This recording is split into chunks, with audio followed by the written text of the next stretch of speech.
Le he titulado a este mensaje Los escogidos de Dios. Dígalo conmigo, los escogidos de Dios.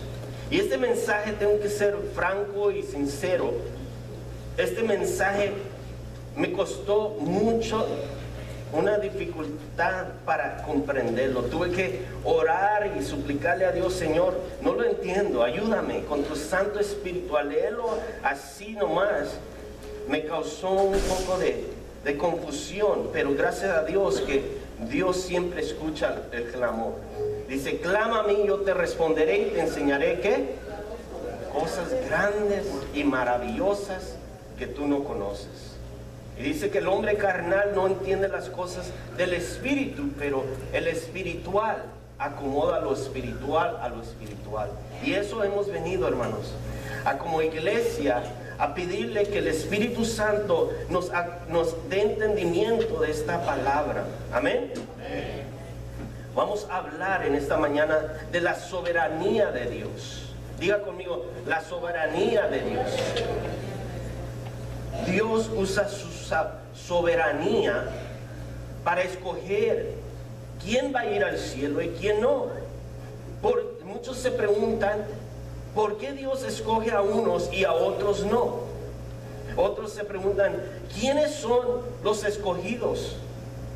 ¿Y por qué? La semana pasada estudiábamos cómo Pablo sentía una gran tristeza, una angustia en su alma, en su corazón, continuo dolor, dice, por la incredulidad de sus hermanos, de sus parientes. Y ayer que estaba con unos hermanos nuevos de la iglesia que se movieron de Santa Ana, me compartían cómo todos sus familiares ahí invitados son católicos de hueso colorado, y que por más que él y su esposa les han hablado del amor de Dios, no quieren dar a torcer, no quieren rendirse o obedecer a la voz de Dios. Y yo le explicaba a este hermano: muchas veces, como dice la palabra, no hay profeta en su propio hogar, pero otros van a venir y van a hablar y van a sembrar la semilla, y esas oraciones que ese hermano ha hecho, Dios tarde que temprano va a hacer la obra en sus familiares. ¿Cuánto lo creen? Eso ha pasado en nuestros familiares y creemos que Dios está haciendo la obra. Amén. Leamos para repasar un poquito y para entender este pasaje un poco mejor, con claridad. Leamos desde el verso 1 al 5.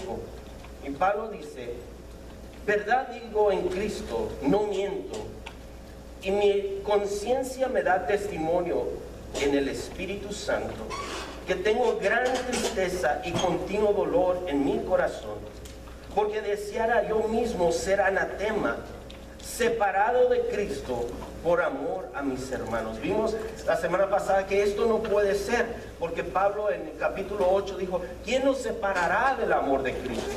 Angustia, tribulación, nada nos podrá separar del amor de Cristo. Pero esto es algo que Pablo sentía. Si fuera posible que yo sea apartado, anatema, con tal de que mis hermanos en la carne vengan a conocer a Cristo, yo estoy dispuesto. Pero sabemos que la palabra de Dios dice en Efesios que la salvación no es por obras, para que nadie se gloríe, para que diga: oh, yo estoy aquí porque mi abuelito pagó el precio por mí, o porque mi mamá pagó el precio por mí, o porque Pablo pagó el precio por mí. No, estamos en el cielo porque Cristo pagó el precio por nosotros. Amén. Él dijo en la cruz: consumado es, el precio está pagado. Y dice, sigue diciendo, verso 4, que son israelitas, de los cuales son la adopción, la gloria, el pacto, la promulgación de la ley, el culto y las promesas. La semana pasada vimos cada una de estas. Verso 5 dice: de quienes son los patriarcas, o sea, Abraham, Isaac y Jacob, y de los cuales, según la carne, vino ¿quién? Cristo, a través de esta descendencia de Abraham, Isaac y Jacob. Sigue diciendo, el cual es Dios sobre todas las cosas. ¿Quién es Dios? Cristo. Aquí está diciendo Pablo, por el cual vino Cristo, el cual es Dios sobre todas las cosas. Cuando venga un testigo de Jehová a su puerta y ellos no creen que Jesús es Dios, solamente que es una creación de Dios, llévenlos a esta cita. Vino Cristo, el cual es Dios sobre todas las cosas, bendito por los siglos de los siglos. Y la iglesia dice, amén. Amén, así sea. Vamos a ver el primer punto. Abran sus boletines, tomen nota, por favor. Estudien en sus casas. Como los de Berea, que iban a sus casas y comprobaban a ver si lo que Pablo les enseñaba era verdad. Para eso son estos renglones que les he puesto en los boletines, para que tomen nota y comprueben por sí mismos si lo que yo les estoy diciendo es verdad. Que lo examinen, que lo digieran, que lo saboreen. La soberanía de Dios. ¿Qué es la soberanía de Dios? ¿Qué es la soberanía de Dios? La soberanía de Dios es, Dios puede hacer lo que a Él le desea, lo que Él desea hacer, cuando Él desea y como Él desea. ¿Estamos de acuerdo? Dios puede hacer lo que a Él le plazca. Él es Dios. Tú y yo no somos Dios, ¿verdad?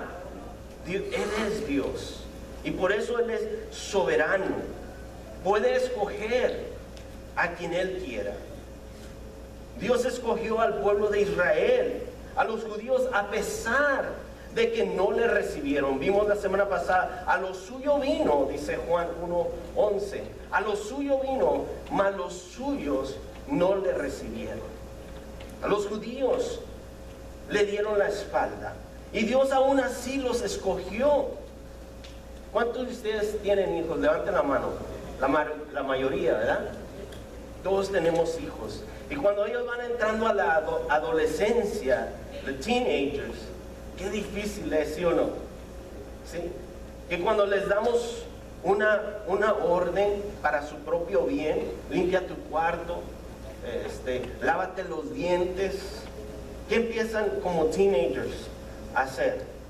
A dar attitude, a mover el cuello, a decir, talk to the hand. Hey, you're not the boss of me. Tú no eres mi jefe, mi patrón, ¿sí o no? Nada más un amén. Adolescentes empiezan a rebelarse, a pensar que ya lo saben todo. Y como padres, ¿cómo reaccionamos? ¿Cómo reaccionamos? Aquí se va a hacer lo que yo digo. Yo soy tu papá, yo soy tu mamá y tienes que obedecerme. ¿Pero por qué? ¿Y qué les decimos? No te tenemos que dar explicación, ¿sí o no? ¿Soy el único? Sí. De igual manera, hermanos, cuando Dios nos habla domingo tras domingo, a través de su palabra, a través de los estudios, muchas veces actuamos como los adolescentes. No, Señor, yo no quiero. ¿Por qué? ¿Por qué estás haciendo esto en mi vida, Señor? Hazlo con el hermano, hazlo con la hermana, pero en mi vida no, Señor. Empezamos a actuar, pero ¿por qué? Y de igual manera, Dios no nos tiene que dar explicación. Dios es soberano. Dios puede hacer lo que más bien le parezca a Él, porque Él nos ama. Así como nosotros amamos a nuestros hijos, ¿sí o no? Y queremos su bienestar. Dios eligió a Israel, aunque Israel no le recibió. Y Pablo dice en el verso 6, no que la palabra de Dios haya fallado, porque Israel le dio la espalda. La palabra de Dios no falla. Vimos la semana pasada, las promesas se cumplen. Lo que Dios dice se cumple, amén. Porque no todos los que descienden de Israel son israelitas, dice Pablo. Aunque Dios escogió a Israel, no todos son descendientes. Dios siempre ha tenido un remanente. ¿Qué es un remanente? Gente, pueblo que no le ha dado la espalda a Dios. Jeremías decía, o Elías, más bien, Elías en una cueva escondiéndose decía, yo soy ya el último, Señor, el que te sirve. Y Dios le dice a Eliseo, no es cierto, Elías. Yo tengo un remanente, yo tengo un pueblo que me está buscando de corazón. Y en veces así nos sentimos, yo soy el único que estoy buscando de Dios. Pero no es cierto. Dios tiene a su pueblo que de corazón le está buscando, que de corazón tiene hambre y sed de su palabra. Amén. Todos los discípulos de Cristo eran judíos. ¿Estamos? ¿Sí? Todos los, aunque la mayoría, los fariseos, los escribas, los judíos le rechazaron a Jesús, los discípulos eran hombres judíos, pescadores, hombres comunes y corrientes, que se entregaron, que dieron la vida por la causa, que fueron mártires de la iglesia, que amaban a Cristo. Testigo quiere decir un mártir, que está dispuesto a morir por la obra de Cristo. Y yo me gozo porque este viernes teníamos 7 personas apuntadas para bautizarse, y siempre damos esa invitación. Si hay alguien más que ha escuchado la explicación en esta noche de lo que es el bautismo, y Dios le ha hablado y le ha ministrado a su corazón, que te impide a que seas bautizado. Y una jovencita levantó la mano, adolescente, dijo, yo quiero bautizarme. Y se unieron 8 personas, se unió una más. El número 8 representa nuevos principios. El número 7 representa la perfección completo. Pero, ¿qué dice Pablo? El que está en Cristo, nueva criatura es. Las cosas viejas pasaron, he aquí todas son hechas nuevas en Cristo Jesús. Y nos gozamos el viernes en los bautismos porque hubo celebración, hubo gozo de ver a estas almas tomando este paso de obediencia. Amén. Amén.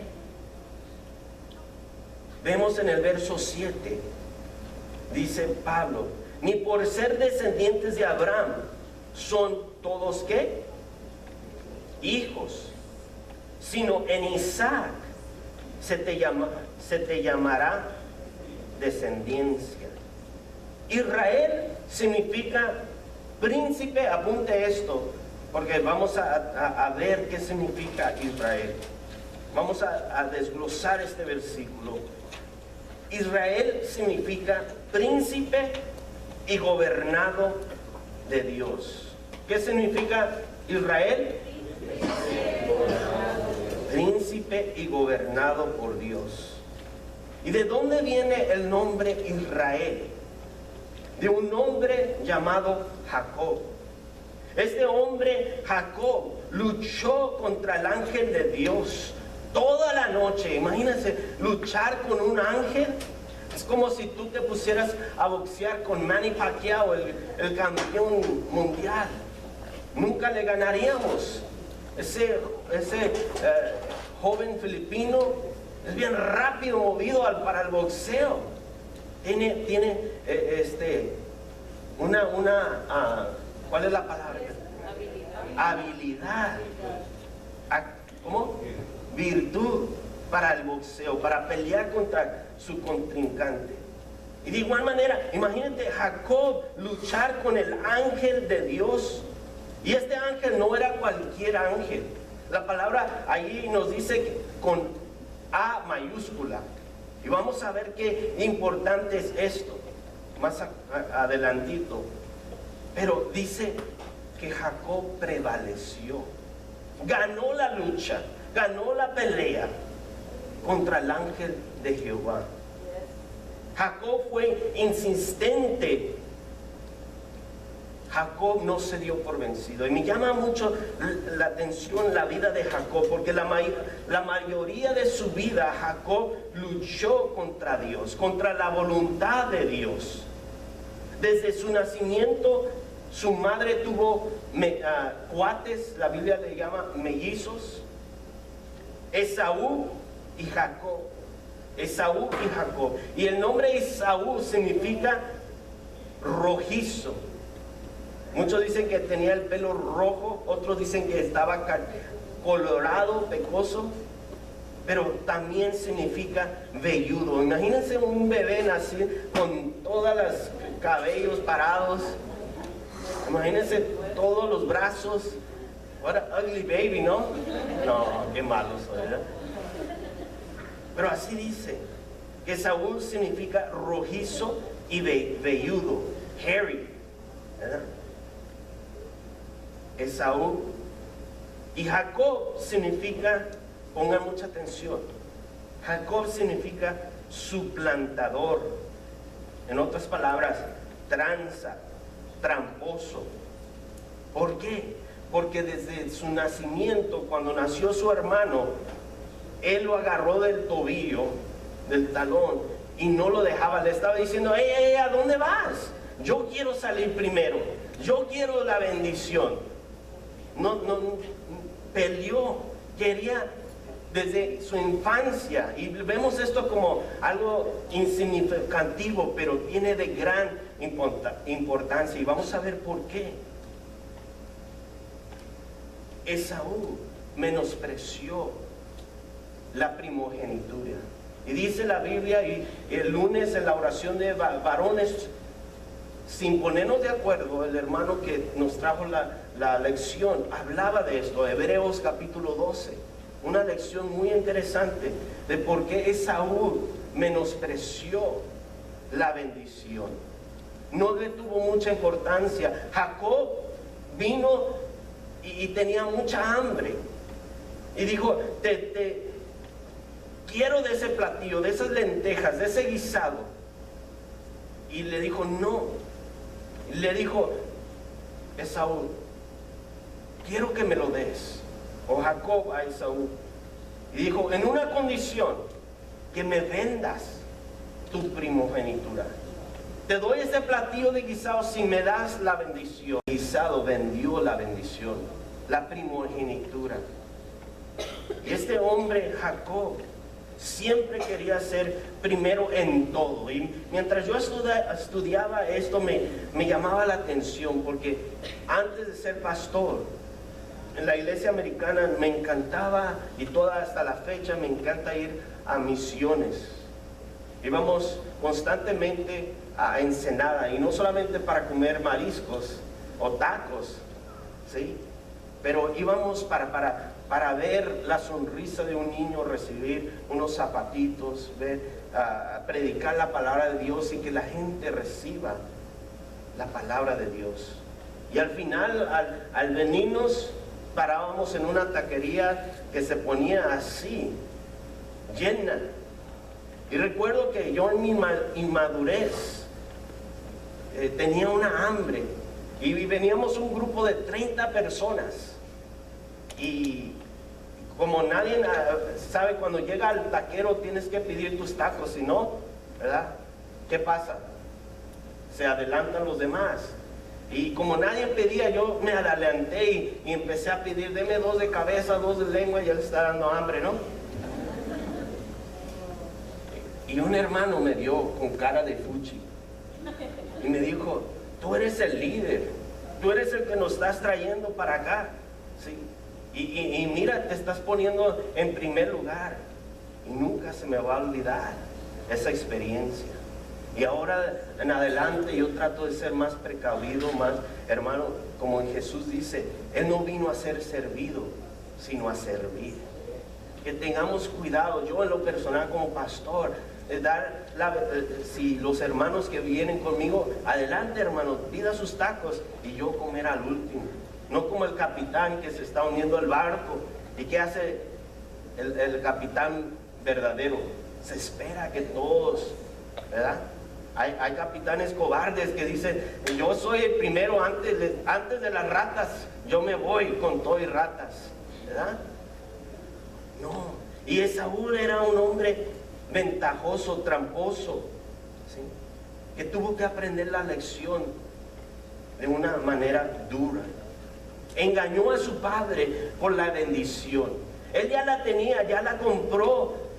Esaú la menospreció, pero su madre y él planearon. Su padre Isaac ya estaba cieguito, y antes de morir tenía que dar la bendición. ¿Y qué hizo Jacob? Agarró unas pieles de camello, de chivo, no nos dice la Biblia, no especifica, pero se las puso, ¿sí? Y cuando su padre le trajo el guisado, él sabía, la voz no es de Esaú, mi primogénito, la voz es de Jacob.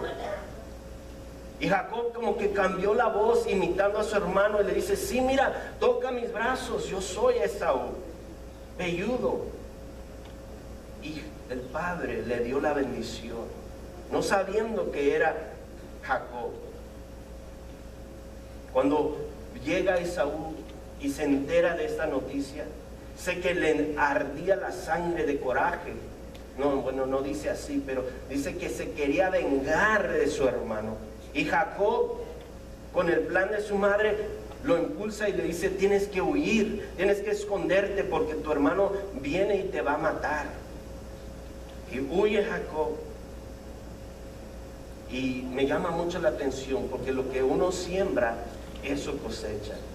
Se encuentra con su tío Labán, que era igualito de tramposo y tranza como él. Y se enamora de su hija de Labán, Raquel, y le dice: quiero tomar a tu hija como mi esposa. Y Labán le dice: ok, no hay ningún problema, tienes que trabajar 7 años, ¿sí?, para poderte dar a mi hija. ¿Y qué hace Jacob? No hay problema, me aviento los 7 años por esta mujer tan bella. Y trabaja arduamente. Y en la boda, en la noche de bodas, ¿qué pasa? Cuando se da cuenta, ve que no es Raquel, sino Lea, la mayor. Dice la Biblia que Lea tenía los ojos chuecos, viscos, ¿sí? Y se espantó Jacob. ¡Ah! Esta no es la que yo quería. Pero se le pagó con la misma moneda, ¿sí? Y va con Labán y le dice, le exige: hey, tú me prometiste que me darías después de 7 años a Raquel, a la cual yo amo. Dijo: no, si quieres a Raquel, esta es la cultura, la mayor primero se tiene que casar. Y si quieres a Raquel, tienes que trabajarme otros 7 años. Y Jacob se sacrificó y trabajó otros 7 años. Por fin se casa con Raquel. Pero oye la noticia de que su hermano Esaú viene con 400 hombres listos para matarlo, para vengarse de él. ¿Y qué hace Jacob? Toma a su familia, toma a sus esposas, a sus hijos, sus camellos, y huye. Labán, cuando ve que su trabajador, su hombre de mano derecha, lo abandona, se enoja y quiere ir detrás de él.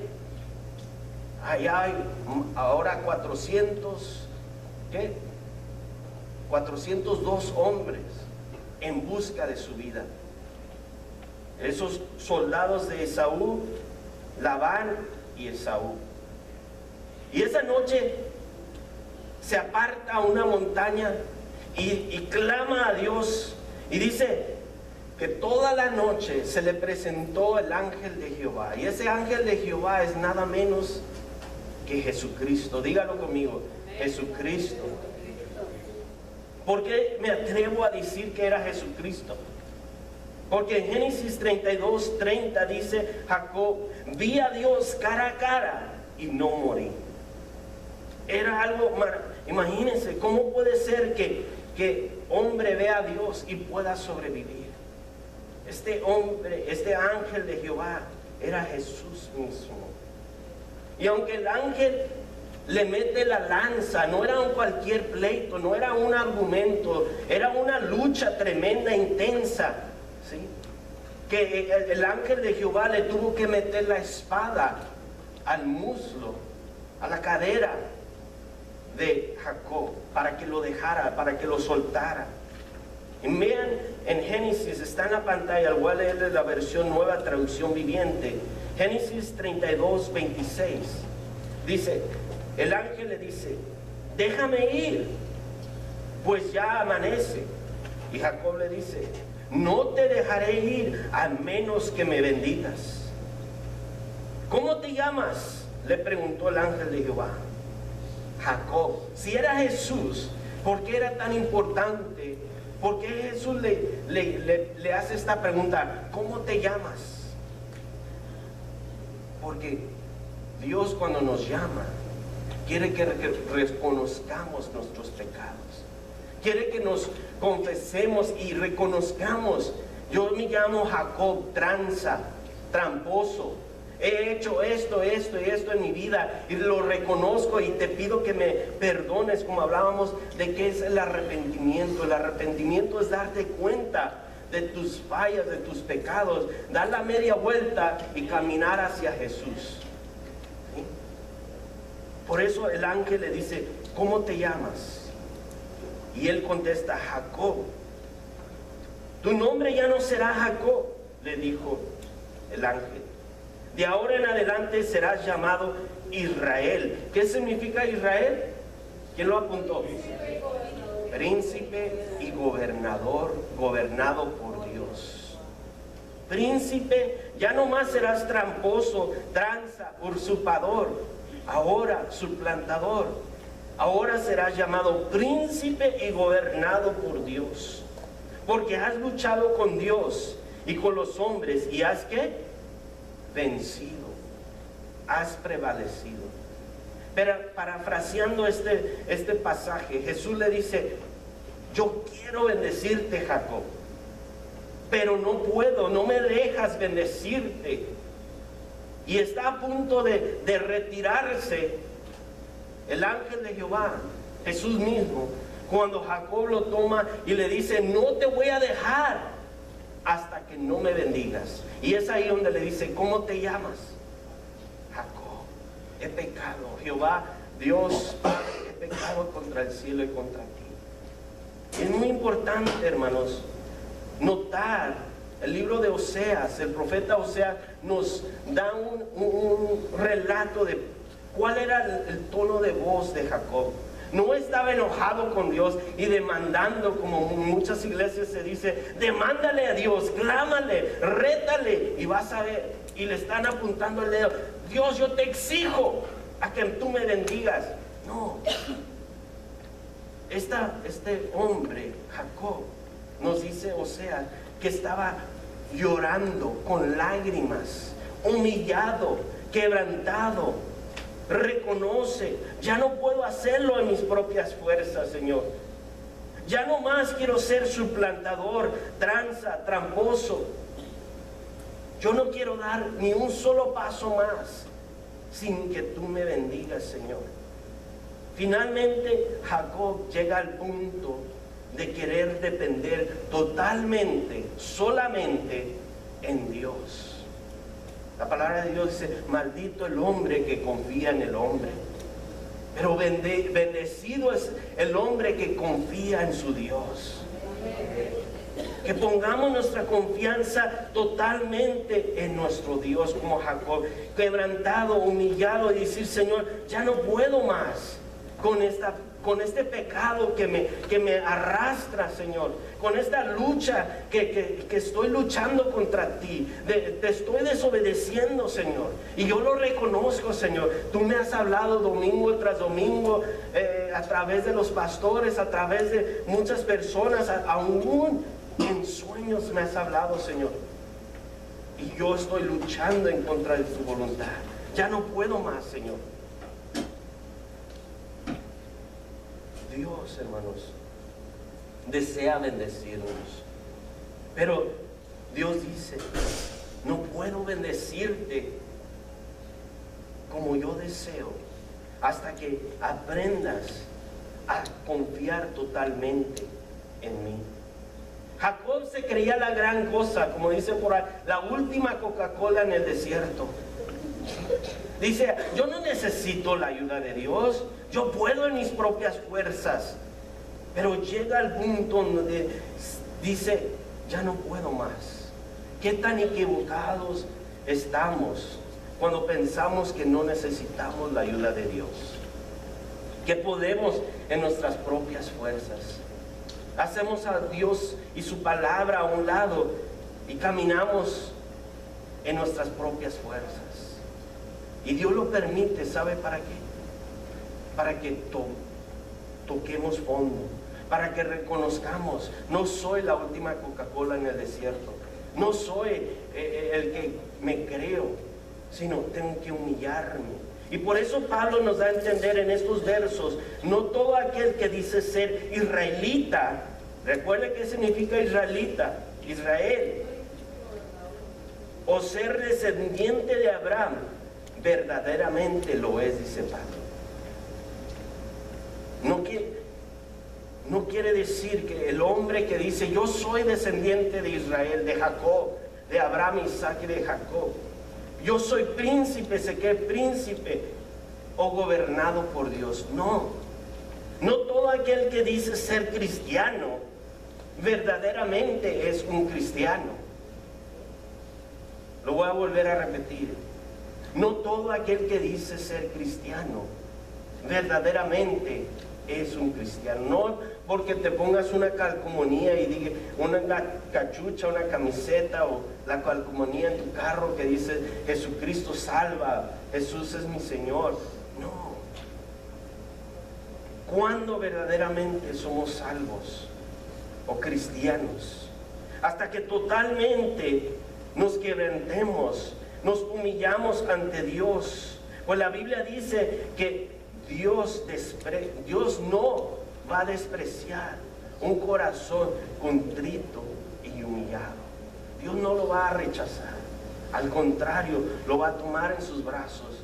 Va a ver ese corazón humillado, contrito y diciendo, Señor, ya no puedo más. La Biblia dice que Dios mira de lejos al altivo, al que se cree mucho, pero de cerca al humilde. Amén. El hijo de la promesa, veamos el verso 7 y 8. Ni por ser descendientes de Abraham son todos hijos, sino en Isaac te será llamada descendencia. Esto es, no los que son hijos según la carne son hijos de Dios, sino que los que son hijos según ¿qué? La promesa son contados como descendientes. Hijos de la carne, no hijos de la carne, sino hijos de la promesa, hijos de la fe. Abraham y Sara se desesperaron, no confiaron totalmente en Dios, no confiaron en que Dios les había dicho, yo te voy a dar en ti, Sara, en ti, Abraham, un hijo de la promesa. ¿Qué hicieron Abraham y Sara? Le quisieron ayudar a Dios. Y por eso llegó Ismaelito, pobrecito Ismaelito. Ismael, su nombre significa Dios escucha. Y eso es verdad, Dios escucha tu clamor. Dios conoce tu corazón. Pero Dios le dijo a Abraham, yo te voy a dar un hijo a tu esposa Sara, aún en su vejez. Aún ya después de que su matriz ya no pueda dar a luz. Abraham, después de su ayudadita a Dios, le ruega a Dios, Señor, permite que mi hijo Ismael, Señor, permite que él viva delante de ti. O sea, permite que de él venga la descendencia que tú me has prometido. ¿Y qué le dice Dios? No es en el hijo de la carne, sino en el hijo de la promesa. Aunque voy a bendecir, dice Dios, voy a bendecir a Ismael, lo voy a cuidar, lo voy a sustentar a él y a su madre en el desierto, pero de él no vendrá el linaje de Jesús, el escogido de Dios. Y Dios, hermanos, deseaba glorificarse en los cuerpos de Sara y de Abraham. La Biblia dice que sus cuerpos ya estaban casi muertos y Dios los iba a resucitar. En otras palabras, iba a obrar un milagro en ellos. Mi pregunta para ti, y lo dice la Biblia, ¿hay algo demasiado difícil para Dios? Nada es demasiado difícil para nuestro Dios. Dios puede hacer lo que ya tú crees que ya está terminado, ya lo que ya no tiene respuesta, ya lo que está muerto en tu vida. Dios puede hacer un gran milagro y resucitar. Capítulo 22, verso 2. Isaac era el hijo de la promesa y no Ismael, hijo de la carne. Dios le dice a Abraham, toma a tu hijo, ¿cómo dice ahí? Tu único hijo Isaac. ¿Qué acaso que Abraham no tenía otro hijo? Ismael, el hijo de la carne. Pero ¿por qué Dios le dice allí, toma a tu hijo, tu único hijo, y ve y sacrifícalo en el monte que yo te diré? Wow, qué lucha, qué prueba. ¿Cuántos de ustedes estarían dispuestos a sacrificar a su hijo, a su hija? ¿Por qué Dios le dice, toma ahora tu hijo, tu único hijo? Dios nunca va a reconocer las obras de la carne. Lo que hacemos en nuestra carne, en nuestras propias fuerzas, solamente Dios reconocerá las obras que hacemos en el Espíritu, en obediencia a Dios, en sujeción a Dios, en reconocer, Señor, tú sabes lo que estás haciendo y yo no. Señor, me quiero sujetar a tu perfecto plan en mi vida. Cueste lo que cueste, pase lo que pase, me duela o no me duela, Señor, yo quiero ser obediente a ti. Gracias a Dios que Dios no reconoce las obras de la carne. Porque en el momento que tú y yo reconocemos nuestro pecado, dice Dios que en ese mismo instante, en ese mismo segundo, Dios toma nuestras obras de la carne, nuestros pecados, y los echa a lo más profundo del mar. Y jamás se acuerda de ellos. Jamás. El diablo siempre es el acusador que viene a nuestra mente y nos acusa y nos recuerda, tú eres esto, tú eres el otro. Pero Dios jamás.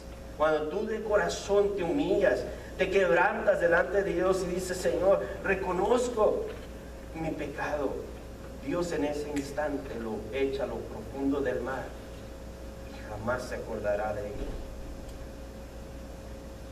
Gloria a Dios que Dios sí toma en cuenta las obras del Espíritu.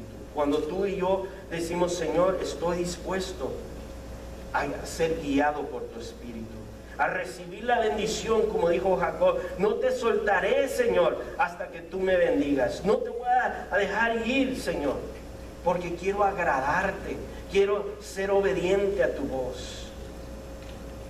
Vamos a concluir en el verso 10 y 14, el segundo punto.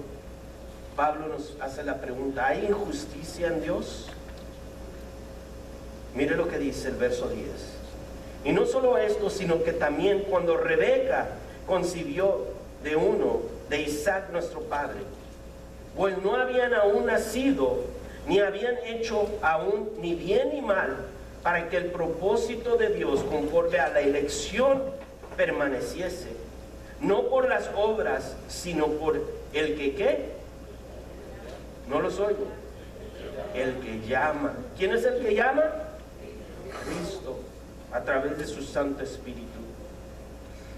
Se dijo, el mayor servirá al menor. ¿Cómo es esto? Siempre en la cultura judía y en muchas otras culturas, el mayor siempre servía, o más bien, el menor siempre servía al mayor. Pero aquí Jesús cambia los papeles, dice, el mayor, ¿qué cosa? Servirá al menor. Como está escrito, a Jacob amé, mas a Esaú aborrecí. ¿Qué pues diremos? ¿Que hay injusticia en Dios? Y todos juntos, en ninguna manera. En ninguna manera.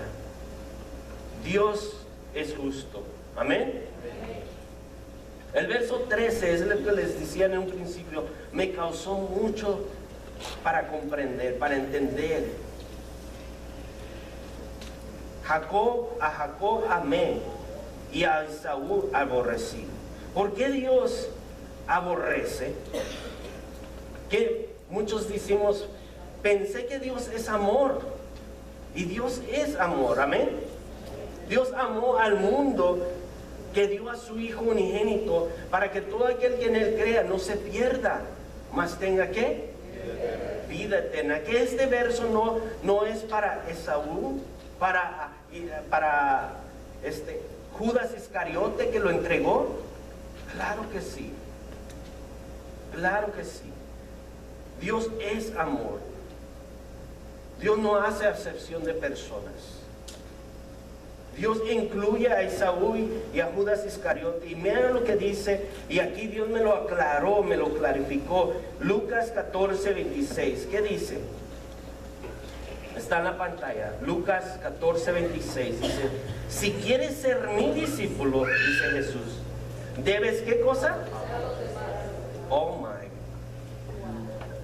Ay, ¿cómo es esto? Lo voy a volver a repetir. Si quieres ser mi discípulo, debes aborrecer a los demás. No hace sentido, ¿verdad que no? Ahorita lo voy a explicar.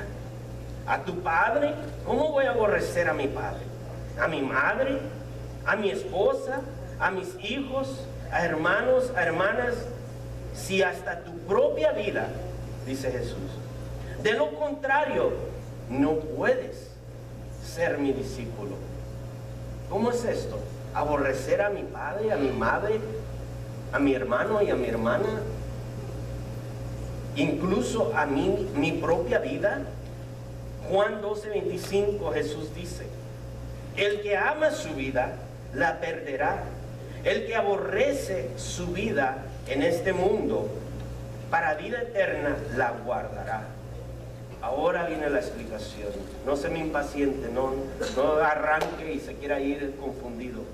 El Espíritu de Dios está aquí, amén. Tú preguntarás, pero pensé que tengo que amar a todos. Y sí, Dios dice, ama a tu prójimo, ama incluso a tu enemigo. Si tuviere sed, dale de beber. Si tuviere hambre, dale de comer. Aquí la implicación es de que no debemos poner a nadie, ni a padre, ni a madre, ni hijo, ni hija, ni esposa, ni nosotros mismos, ni Miguelito, yo, en primer lugar. El que toma el primer lugar en mi vida, siempre, siempre, siempre, debe que ser, ¿quién? Cristo. Si yo no hago eso, me estoy amando a mí mismo. Estoy haciendo a Dios a un lado y estoy buscando mi propio beneficio. No la voluntad de Dios. No como cuando Jesús dijo, Padre, no se haga mi voluntad, sino tu voluntad. Eso es lo que implica el aborrecer. Es poner a Dios en primer lugar. No está diciendo odia o aborrece a tu padre y a tu madre, porque el mandamiento número 5 es amarás a tu padre y a tu madre para que te vaya bien todos los días de tu vida, para que seas bendecido.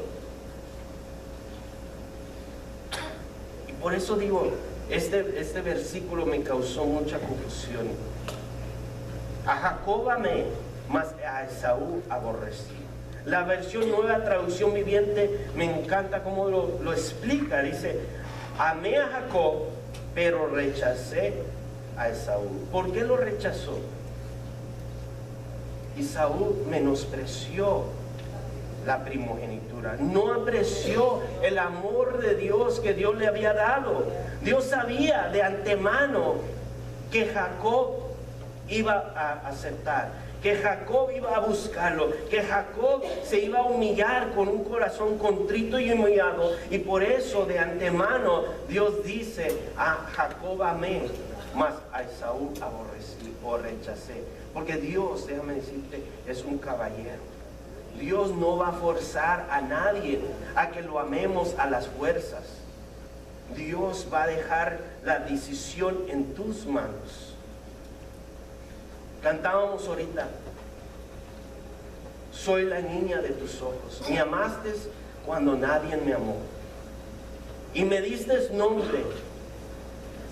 Yo soy tu niña, la niña de tus ojos. A ver, todos toquen la niña de sus ojos. No podemos, ¿eh? Cuando venimos a los pies de Cristo, cuando nos entregamos, nos humillamos, Dios nos toma como la niña de sus ojos, que nada ni nadie nos pueda tocar y maldecir ni perjudicar. Y me encanta como dice la segunda frase de este canto: te amo más que a mi vida, te amo más que a mi vida.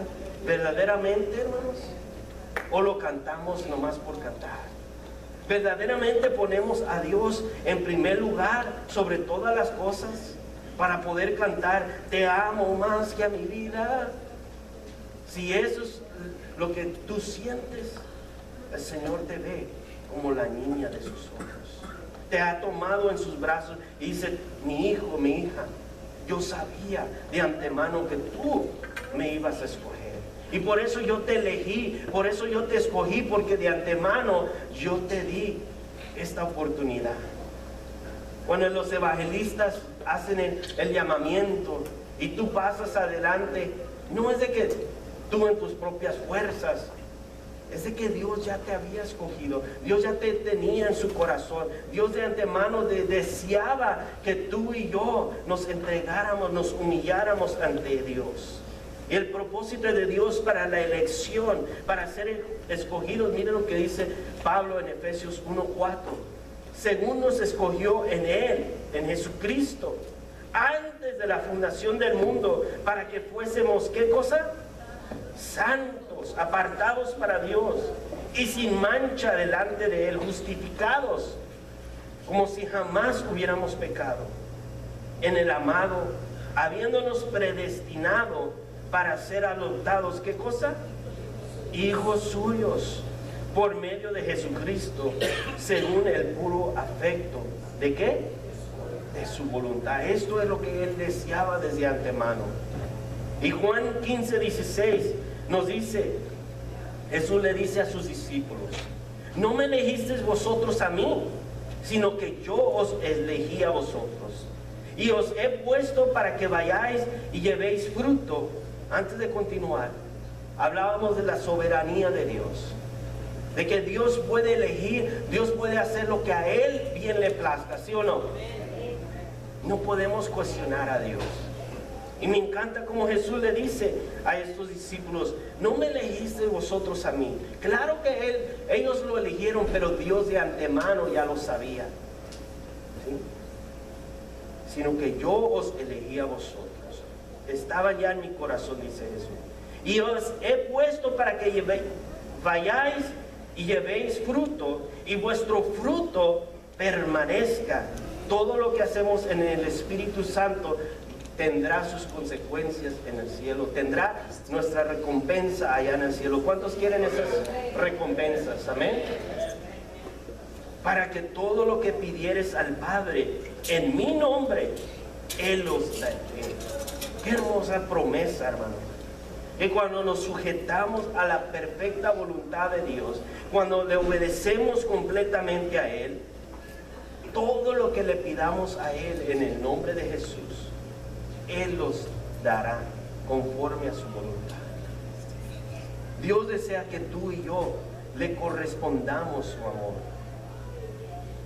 No saben cuántas veces yo he escuchado: pastor, pero mi esposo, mi esposa no me corresponde al amor que yo le estoy dando.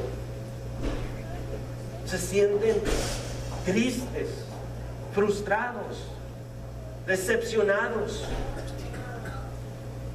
Dios, hermanos, nos eligió para que le correspondamos ese amor que Él demostró por nosotros en la cruz del Calvario.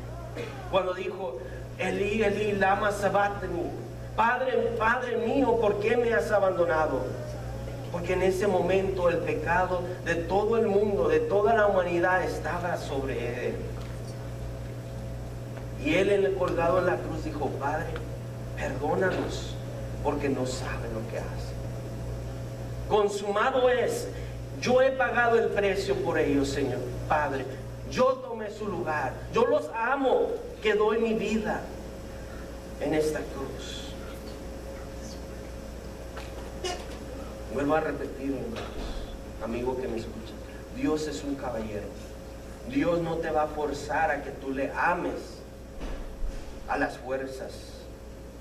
Jesús dijo, porque el que se avergonzare de mí y de mis palabras, de este se avergonzará el Hijo del Hombre cuando venga en su gloria y en del Padre, en la presencia del Padre y de los santos ángeles. El que se avergonzara de Jesús, el que dice, yo no necesito hoy ser salvo, yo no necesito confesar que soy un pecador, yo estoy bien como estoy. Si el Señor viniera en esta noche, tú te vas a quedar. ¿Por qué? Porque no te humillaste ante la presencia de Dios.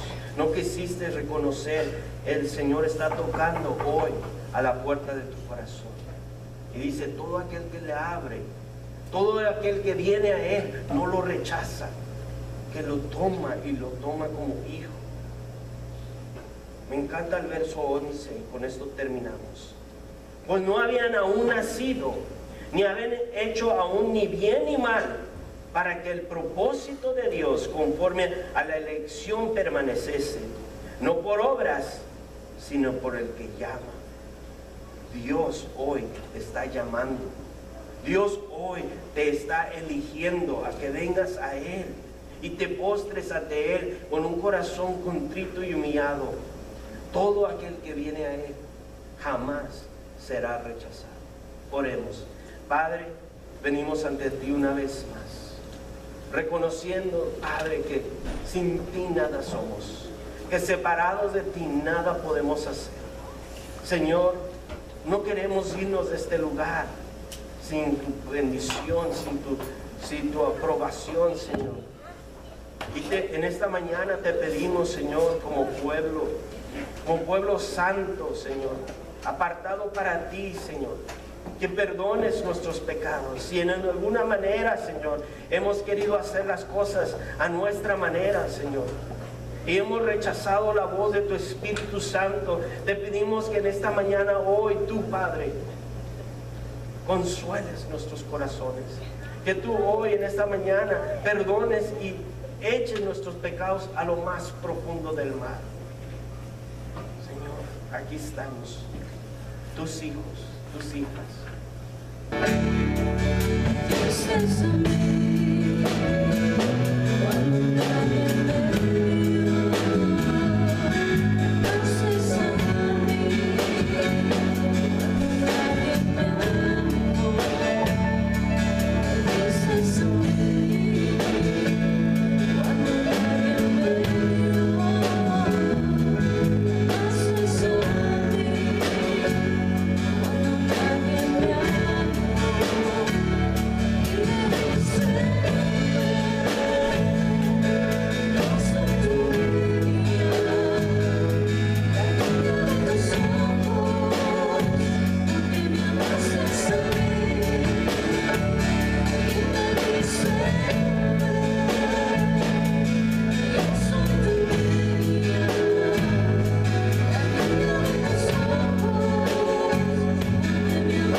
Lord.